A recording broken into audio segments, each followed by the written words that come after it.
बहुत तकलीफ होती है जब आप ऑफिस का काम खत्म करके घर से दूर वाले थिएटर में जाके अपना टाइम और पैसा इन्वेस्ट करके पिक्चर देखो और थिएटर से बिना एंटरटेन हुए वापस आ जाओ। आज यही तकलीफ मुझे हुई थी जब मैं ज़ुइगैटो देख के थिएटर से निकला। थिएटर में ज्यादा लोग थे नहीं और ऐसे ऑफबीट पिक्चर्स के लिए इट्स क्वाइट नेचुरल कि स्टार्टिंग में ज्यादा क्राउड होता नहीं। अगर वर्ड ऑफ माउथ अच्छा रहा तो फिर आगे जाके लोग ये पिक्चर देखने आते हैं और इस पिक्चर के लिए आगे भी नहीं आने वाले। मैं अपने बातों को जबरदस्ती शुगर कोट नहीं करूंगा और जबरदस्ती मैं इस पिक्चर को अच्छा भी नहीं बोलूंगा, क्योंकि मेरे 270 रुपए मैंने इन्वेस्ट किए थे और पॉपकॉर्न का 700 अलग से, तो ऑलमोस्ट 1000 रुपए का चूना लगा है मेरा। पिक्चर से ज्यादा पिक्चर के पहले चलने वाले कमर्शियल्स और इंटरवल के दौरान दिखाए गए ट्रेलर्स वो ज्यादा एंटरटेनिंग थे। तो आज इस वीडियो में हम यही बात करेंगे कि कैसे मैंने अपने मेहनत के कमाए हुए 270 रुपए इस पिक्चर पे बर्बाद किया, और ये है एनिमेटेड रिव्यू।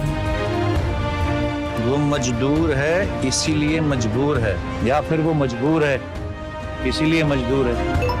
आपकी रेटिंग न्यूनतम स्तर पिक्चर की स्टोरी के बारे में अगर बिना स्पॉइलर के बात करो, ऐसे पिक्चर में स्पॉयलर्स होते नहीं खास। तो पिक्चर की जो कहानी है वो मानस की है, जो पहले किसी एक कंपनी में मैनेजर का काम करते थे, फिर कोविड के दौरान उनका नौकरी गया और फिर वो एक फूड डिलीवरी बॉय की तरह काम करते हैं। तो कैसे बढ़ते महंगाई के चलते उनकी जिंदगी मुश्किल होती है, उनके फैमिली पे क्या क्या गुजरती है और एक फूड डिलीवरी बॉय होने के क्या क्या नुकसान एक आदमी को झेलने पड़ते हैं, यही सब इस पिक्चर के थ्रू बताया गया है, जिसे एक पिक्चर ना कह के एक डॉक्यूमेंट्री ड्रामा हम कह सकते थे। पिक्चर के पॉजिटिव और नेगेटिव्स के बारे में बात करें तो मेरे पास इस पिक्चर के लिए पॉजिटिव्स खास है नहीं, मोस्टली नेगेटिव्स ही है। तो नेगेटिव्स पे ही बात करते हैं। अगर इक्का दुक्का कोई पॉजिटिव याद आता है तो वो मैं आपको बता दूंगा। स्टोरी का जैसे मैंने आपको एक ओवरव्यू दिया कि ये स्टोरी या फिर ये पिक्चर हम एक स्लाइस ऑफ लाइफ फिल्म कह सकते हैं। ये एक डिलीवरी बॉय की कहानी है, लेकिन यहाँ पे एंट्री होती है स्क्रीन प्ले की। एक एवरेज या बिलो एवरेज स्टोरी को भी बहुत अच्छी तरह से प्रेजेंट किया जा सकता है सिर्फ उसके स्क्रीन प्ले के थ्रू। ऐसे ढेर सारे एग्जांपल्स हमारे पास है, पर यहाँ पे पिक्चर अपने मुंह के बल एकदम फ्लैट गिरता है, क्योंकि उसका स्क्रीन प्ले भी फ्लैट ही है। पूरा पिक्चर स्टार्टिंग से लेके एंड चलता रहता है। ना इस पिक्चर में कोई हाई पॉइंट है ना कोई लो पॉइंट है। आप इस पिक्चर के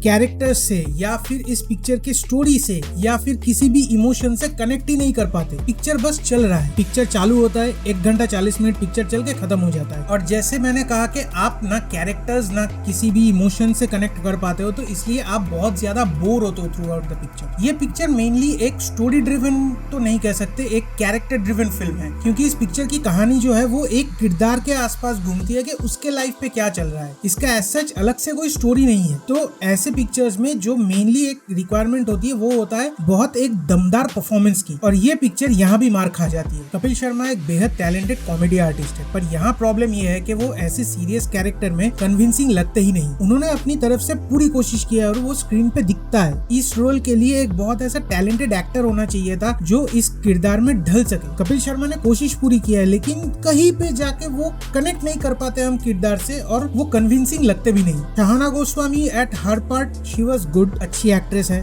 तो उन्होंने अपना काम बखूबी निभाया है। बाकी का जो सपोर्टिंग कास्ट है उसका काम भी मुझे ओके लगा, ऐसा कोई जबरदस्त मुझे कुछ लगा नहीं। शायनी गुप्ता का रोल बहुत छोटा है, स्क्रीन टाइम भी बहुत कम है, कुछ 2-3 मिनट के लिए रही होंगी। वहाँ पे उन्होंने अपना काम ठीक से किया है। पिक्चर के बीजीएम की अगर बात करें तो बीजीएम ओके सा है। कैमरा वर्क भी मुझे एवरेज लगा, और बाकी का जो टेक्निकल डिपार्टमेंट है वो भी एवरेज है, मुझे कुछ भी ज्यादा खास नहीं लगा उसमें। पिक्चर का जो क्लाइमैक्स है वो मेरे लिए इस पूरे पिक्चर के सेकेंड हाफ में कैरेक्टर्स की जो जर्नी है या फिर जितना भी जो भी हम देखते हैं उस पूरे चीज को एक झटके में झुटला देता है। लाइक पिक्चर के सेकंड हाफ में हम मेनली देखते हैं कि ये कैरेक्टर अपने डिलीवरी बॉय वाले काम से खुश नहीं है, कंपनी इसका साथ नहीं दे रही है, कस्टमर से इन्हें फेक रिव्यूज मिलते रहते हैं, तो इन सब के चलते इनकी जिंदगी बेसिकली झंड है। अब कपिल शर्मा अपना ये काम छोड़ के कंस्ट्रक्शन वाले कंपनी में सुपरवाइजर की नौकरी के लिए इंटरव्यू देते हैं, लेकिन वो इंटरव्यू उन्हें मिलता है या नहीं वो भी हमें फाइनली पता नहीं चलता। शहाना गोस्वामी का कैरेक्टर जो है वो बाहर काम करना चाहती है अपने पति को हेल्प करने के लिए। इस बात से इन दोनों में अनबन होता है और ऑलमोस्ट सेकेंड हाफ ये चलता है, पर लास्ट में